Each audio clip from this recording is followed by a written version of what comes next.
James Carter was the kind of man people noticed the moment he entered a room. Handsome, confident, and heir to a vast family fortune, he had everything most men dreamed of, except certainty about one thing: love. His fiancée, Emily, was beautiful, charming, and adored by his friends. But a nagging question haunted him. Did she love him, or just the life of wealth and comfort that came with his name? One evening, after weeks of restless thinking, James decided to put her heart to the test. He staged an accident. With the help of his doctor friend, he crafted a convincing story. A fall had left him paralyzed from the waist down. When Emily arrived at the hospital, he lay in bed, pale and weak, his legs unresponsive. The look on her face was unreadable: shock, fear, maybe even disappointment. She rushed to his side, holding his hand, whispering words of comfort. For a moment, James felt a glimmer of hope. But over the following days, that hope began to dim. Emily visited less often. At first, she brought flowers and forced smiles.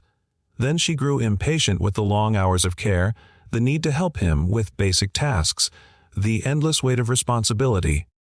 James watched quietly, saying nothing, as the woman he hoped would be his forever partner slowly drifted away. Then came the moment that shattered him. 2 weeks into his paralysis, James overheard Emily speaking to a friend in the hallway. Her voice was sharp, frustrated. "I didn't sign up for this. I can't spend my life tied to a man who can't even walk. I deserve better." The words cut deeper than any wound.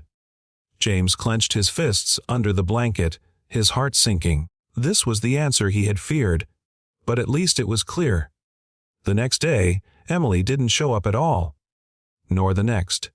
Within a week, she had disappeared from his life entirely, not even answering his calls. To her, his story had ended when his legs stopped moving. But life, as James was about to discover, had other plans. One rainy evening, as he sat in the hospital courtyard in his wheelchair, a nurse approached him. Her name was Claire.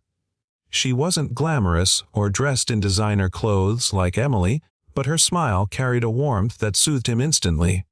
She offered him tea, sat beside him, and asked how he was feeling, not just physically, but emotionally. Unlike Emily, Claire didn't treat him like a burden. She listened when he spoke, laughed at his dry jokes, and never once seemed uncomfortable pushing his wheelchair or helping him with tasks.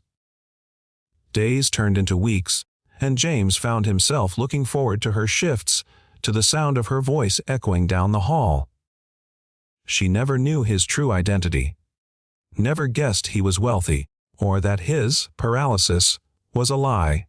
To her, he was just James, a patient who needed kindness, and it was in her small acts, bringing him his favorite tea without being asked, staying a little longer after her shift ended just to talk, or quietly adjusting his blanket when she thought he was asleep. That James realized something profound. Love wasn't about grand gestures or perfect appearances. It was about presence, sacrifice, and compassion that asked for nothing in return. When the day came to reveal the truth, James was terrified, not of losing her, but of shattering the purity of what they shared. He confessed everything: the test, the deception, the wealth he had hidden. His voice trembled as he admitted that his fiancée had failed him, but Claire's kindness had restored his faith. Claire sat silently for a moment, her eyes searching his. Then she smiled softly and whispered, "You don't need to test the right person, James. They'll show you who they are without being asked." James felt his heart swell with a feeling he hadn't known in a long time. Peace.